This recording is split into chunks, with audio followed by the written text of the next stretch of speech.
I myself was into drugs, deep into drugs back in the 80s, and I know how hard it is to get out of it, and then to become Before the world tours, screaming crowds and the soaring choruses of Don't Stop Believin',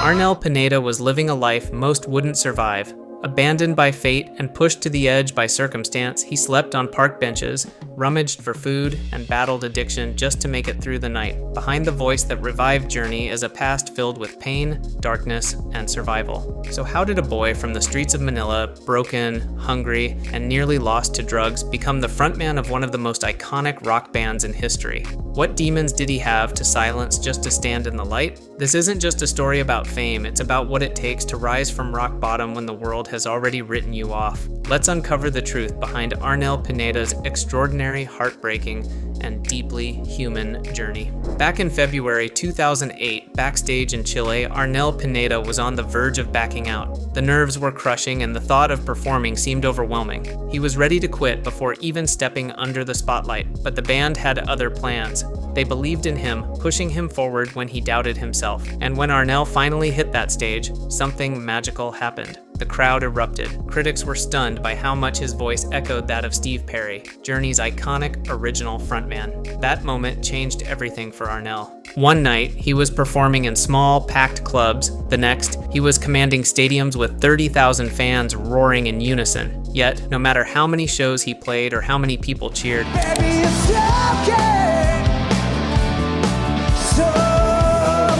the surreal feeling never left him. As Arnel settled into his role, the band's influence grew, especially with the timeless anthem Don't Stop Believing. You might think it was an instant hit, but surprisingly, when it first came out in 1981, it barely made a ripple. Rolling Stone didn't even mention the song in their review of the Escape album back then. So how did it become one of the most recognizable rock anthems worldwide? The answer lies in time and pop culture. Around 2010, Don't Stop Believing experienced a resurgence thanks to the TV show Glee. Their cover version soared to number 4 on the US charts, introducing the song to a whole new generation. Suddenly, kids who never heard Journey before were belting out every lyric just like their parents did decades earlier. Arnel's voice, too, became a sensation. People marveled at how closely he resembled Steve Perry's tone. His energy breathed new life into Journey, propelling the band into a fresh wave of success. Bassist Ross Valerie summed it up simply: Journey's music stayed alive because families passed it down. But the Glee phenomenon and iconic moments, like the finale of The Sopranos, created a new generation singing along as if the songs had always belonged to them. But what happens when the weight of those expectations starts to break the person carrying them? How does a voice like Arnel's hold up under the relentless pressure of performing night after night, city after city? That pressure reached a breaking point one night after a tough show at Rock in Rio. Arnel didn't hold back. Taking to Instagram, he shared raw honesty about how overwhelmed and exhausted he felt. It wasn't just a bad performance, it was everything piling up. For months, Arnel and Journey had been on a brutal tour schedule, traveling non-stop, performing show after show. It took a toll on even the strongest performers. Arnel's body was worn down, his once powerful voice was strained. At Rock in Rio, all these issues collided. Technical problems and vocal fatigue left him struggling through the set, especially during Don't Stop Believing, where faulty ear monitors made hitting the notes even harder.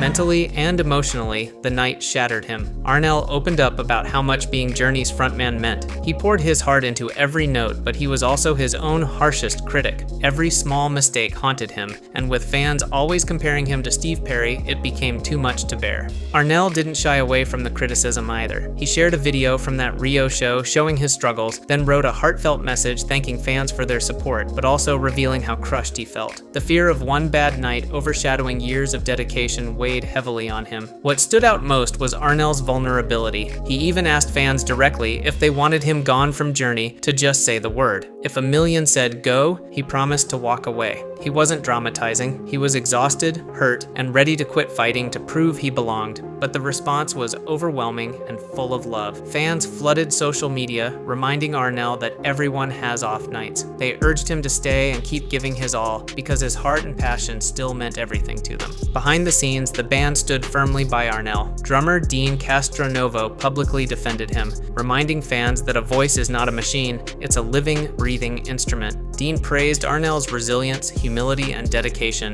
and called out critics to back off, calling Arnel family. In an interview with Ultimate Classic Rock, Dean revealed Arnel had battled a vocal issue for over a decade, something the public never heard about. But once a vocal coach got involved and the stage volume was lowered, everything changed. Arnel sounded like a new man after 15 shows with the adjustment. Keyboardist Jonathan Cain also voiced his support, celebrating Arnel's 16 years with the band and affirming he wasn't going anywhere. Meanwhile, founding guitarist Neil Schon pointed to sound problems at Rock in Rio, blaming the headliners, Avenged Sevenfold, for controlling the festival's audio setup and restricting Journey's sound so much that the crowd couldn't hear them properly. Neil slammed the backlash as fake outrage and warned Arnel not to listen to the hate. The drama didn't end there. Neil explained sound equipment can be locked with passwords and denied any fault on their side. When questioned about why Avenged Sevenfold headlined over Journey, Neil chalked it up to politics. Avenged Sevenfold never responded to the claims. Have you ever thought about how much the chaos behind the scenes impacts what we see on stage? What if everything isn't as it seems in the spotlight? Arnel himself addressed the situation with grace. In a video on Instagram, he apologized for any drama but reminded fans the band isn't perfect. Life is messy and the world is a tough place. He thanked his supporters, humbled by their kindness, and made clear he wasn't looking for pity or praise, just connection. Arnel also called out the cruelty he's faced online for years, from hate and racism to personal attacks. But the support from fans kept him going. To the critics, Arnel had a message. Exploiting someone's flaws only boomerangs back. The universe sees all.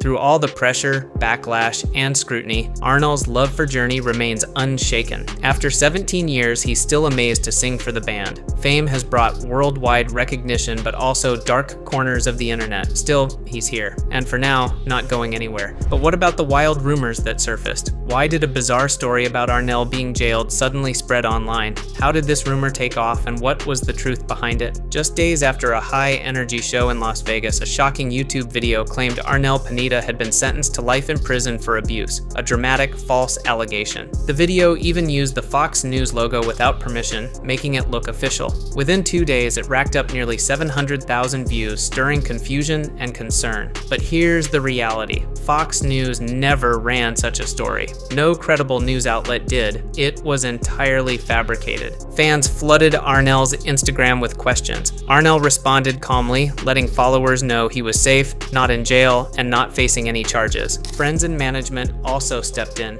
Jenny Moore, a longtime friend, reassured everyone Arnel was safe in Manila, spending time with his kids and preparing for another tour. She warned against spreading fake news, highlighting potential legal consequences. His manager, Ule Ses, called the video damaging and false, confirming the band's management was working to remove it from YouTube. Fans rose to defend Arnel online, calling out the fake story and expressing frustration at how quickly misinformation spreads. Despite all this noise, Journey pushed forward. Although a few shows in the UK and Ireland were cancelled last year due to internal legal issues between keyboardist Jonathan Cain and another member, Arnel's voice remained the heart of the band. Arnel himself shared updates, thanking fans for their support and promising to keep singing.